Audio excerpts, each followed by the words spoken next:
All right, for all you newcomers, let's talk brain injuries. Yes, I suffered from massive head injury at the age of 6 years old. And the story is that I was just walking to school, first grade, yay, walking to school with my friends. My friend darted across the big road and she was just like yelling for me to run, and I hesitated. I should have ran when she said, but I hesitated. And then I did it, and boom. Big truck. I mean, it was a truck, not like a semi truck, but truck, smashed, roadkill. Yeah. Of course, none of this is being said through memory because, when you have a traumatic brain injury, it fucks with your head. But yeah, I mean, there was part of the truck, this little indentation here. It's not just part of my face. Yeah, you can kind of see right in there where the metal went through my face. Yeah, lots of fun there. I broke my ankle. They called the ambulance, and the hospital couldn't do anything for me, so they life flighted me to Primary Children's Hospital in Salt Lake City, Utah. And on the way, I had a seizure. I was out cold, but I believe that my coma was a little over a week that I laid there. There was massive brain swelling, and they thought they were going to have to do surgery, but luckily the swelling miraculously went down, so yay. But yeah, I mean, 6 years old, you really don't know what's going on. Everybody kept saying, oh, you're a little miracle, girl.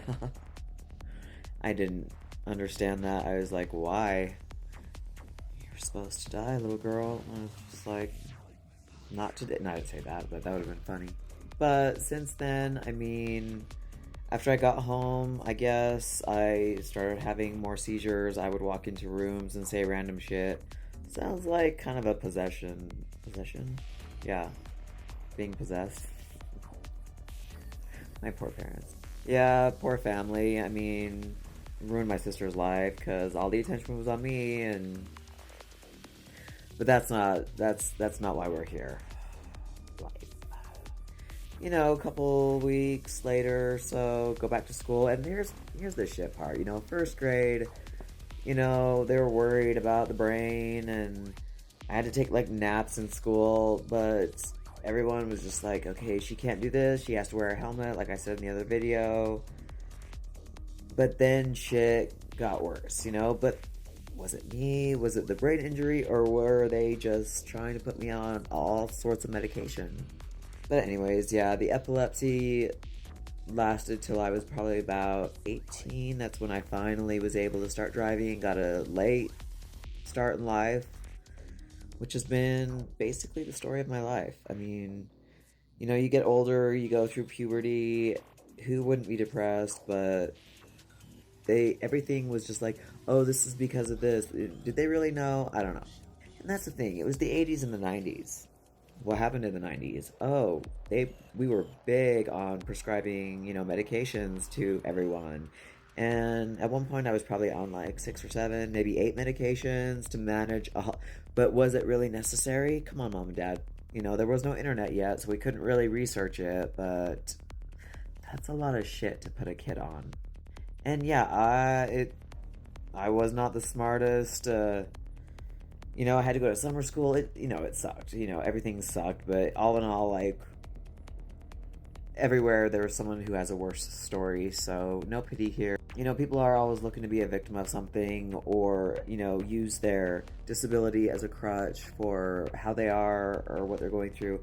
I've really, like, people were already doing that to me. So as I got older, I was just like, can we, like, but that's why in a previous video, someone asked, do you think that you would have been different had you not had the TBI? Do you think that you would still, that I would have grown up to be just like the rest of my family and my siblings? God, I hope not. Jesus. I hope not. If I'm a product of, if I'm a symptom of my brain injury, yay. I mean, life sucks either way, right? Everyone has, we all go through shit, and there's no crying about it. It doesn't help anything. When did I start counseling? Probably 11, 12, who knows?